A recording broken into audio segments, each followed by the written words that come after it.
Halo semuanya, selamat datang kembali di Priseman. Masih bersama dengan saya Victor. Kita kembali lagi di dalam segmen Jawab Alkitab. Di mana di dalam segmen ini, kita akan membahas mengenai pertanyaan-pertanyaan yang membingungkan seputar dengan apa yang tertulis dalam Alkitab. Dan di episode kali ini, kita akan membahas mengenai kenapa ya Yesus kok dicobai? Yesus kan Tuhan. Masa Tuhan dicobai iblis? Nah, tapi sebelum kita bahas lebih lanjut, jangan lupa untuk tekan tombol subscribe dan juga nyalakan loncengnya ya, supaya kamu semua gak ketinggalan video-video selanjutnya. So, langsung kita bahas. Sebelum kita mulai bahas, mari kita lihat dahulu konteks kisahnya. Pencobaan Yesus ini dituliskan dalam kitab Injil terjadi setelah momen di mana Yesus dibaptis. Kita tahu bahwa setelah Yesus dibaptis, dua pribadi dari Trinitas, yaitu Roh Kudus dan Allah Bapa, memproklamasikan bahwa Yesus adalah anak Allah. Mari kita baca sebentar ayatnya.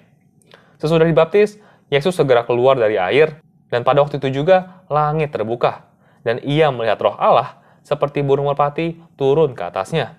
Lalu terdengarlah suara dari surga yang mengatakan, "Inilah anakku yang kukasihi, kepadanya lah aku berkenan." Dan kita tahu bahwa setelah itu, Yesus langsung dibawa oleh Roh Kudus ke dalam padang gurun untuk dicobai. Dituliskan bahwa di sini, Yesus berpuasa selama 40 hari, dan setelah itu, 3 kali ia dicobai iblis.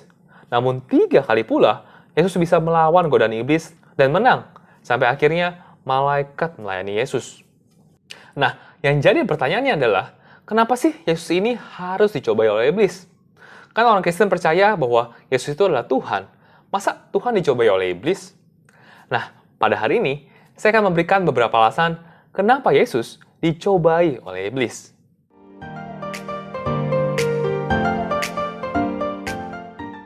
Orang yang berkata bahwa, kok Tuhan itu dicobai iblis? Itu mungkin kurang mengerti esensi daripada kehidupan Yesus di bumi.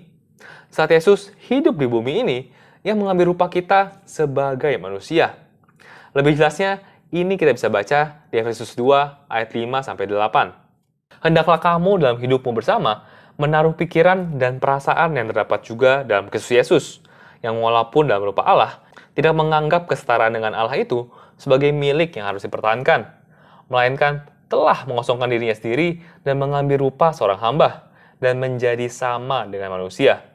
Dan dalam keadaan sebagai manusia, ia telah merendahkan dirinya dan taat sampai mati, bahkan sampai mati di kayu salib.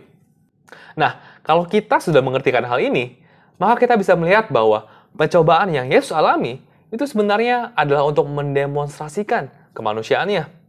Ini bisa kita baca di Ibrani 2 ayat 18. Sebab oleh karena ia sendiri telah menderita karena percobaan, maka ia datang menolong mereka yang dicobai.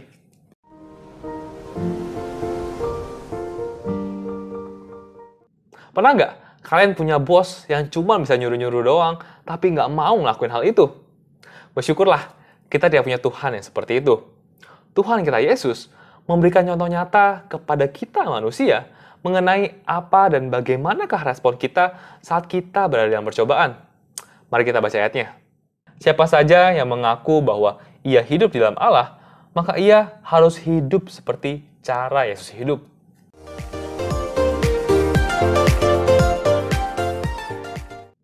Pencobaan yang Yesus alami itu juga merupakan bagian daripada proses yang harus ia lalui dalam tujuan untuk menebus umat manusia.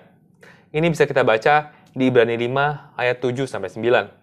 Dalam hidupnya sebagai manusia, ia telah mempersembahkan doa dan permohonan dengan ratap tangis dan keluhan kepada Dia yang sanggup menyelamatkannya dari maut, dan karena kesalehannya ia telah didengarkan. Dan sekalipun ia adalah anak, ia telah belajar menjadi taat dari apa yang telah dideritanya. Dan sesudah ia mencapai kesempurnaannya, ia menjadi pokok keselamatan yang abadi bagi semua orang yang taat kepadanya.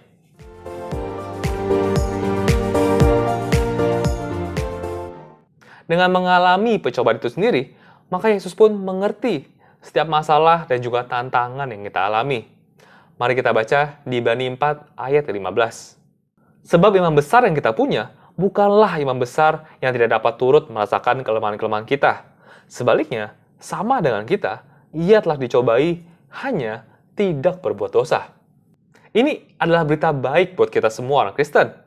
Karena kita punya Tuhan yang mengerti perasaan kita, yang tahu apa itu pencobaan dan oleh karenanya bisa membantu kita juga pada saat kita dalam pencobaan.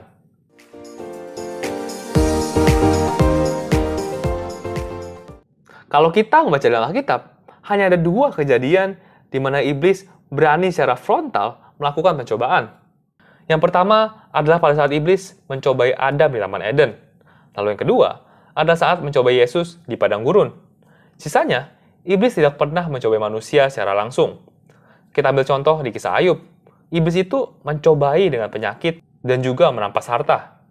Jadi, seakan pencobaan Yesus ini mencoba untuk menarik paralel dengan kisah Adam di dalam kitab Kejadian, di mana keduanya sama-sama dicobai langsung oleh si iblis. Namun bedanya, melalui Adam, atau lebih tepatnya melalui kesalahan Adam, semua orang menjadi berdosa. Tapi sebaliknya, melalui Yesuslah semua orang mendapatkan keselamatan. Paulus mengerti akan hal ini. Makanya ia menuliskan di Roma 5 ayat 15. Tetapi karunia Allah tidaklah sama dengan pelanggaran Adam. Sebab jika karena pelanggaran satu orang, semua orang telah jatuh di dalam kuasa maut, jauh lebih besar lagi kasih karunia Allah dan karunia-Nya yang dilimpahkannya atas semua orang karena satu orang, yaitu Yesus Kristus. Dan juga ayatnya yang ke-17-19. Karena pelanggaran satu orang, kematian menjalar kemana-mana melalui orang yang satu itu. Betapa lebih besar lagi akibat dari apa yang dilakukan oleh satu orang yang lain, yaitu Yesus Kristus. Melalui Dia, Allah melimpahkan rahmat-Nya kepada begitu banyak orang, dan dengan cuma-cuma memungkinkan mereka berbaik kembali dengan Allah. Mereka akan berkuasa di dunia ini melalui Kristus. Jadi, sebagaimana pelanggaran satu orang mengakibatkan seluruh umat manusia dihukum, begitu juga perbuatan satu orang yang mengikuti kehendak Allah mengakibatkan semua orang dibebaskan dari kesalahan dan diberi hidup. Dan sebagaimana banyak orang menjadi orang berdosa karena satu orang tidak taat, begitu juga banyak orang dimungkinkan berbaik kembali dengan Allah karena satu orang taat kepada Allah. Jadi, kita bisa melihat bahwa pencobaan Yesus itu memiliki banyak sekali dimensi. Yang pertama itu adalah untuk mendemonstrasikan kemanusiaannya. Dan di saat bersamaan, ini juga bisa menjadi teladan bagi kita semua yang berada dalam percobaan. Dan sekaligus juga menjadi bukti bahwa Ia bersimpati atas apa yang kita rasakan. Dan yang terakhir, ini juga bisa berfungsi sebagai penggambaran bahwa melalui Dialah, melalui Yesus, semua orang akan mendapatkan keselamatan. Oke guys, sekian dulu buat episode kali ini. Semoga episode kali ini bisa membantu kalian semua ya. Thank you guys for watching. See you in the next episode.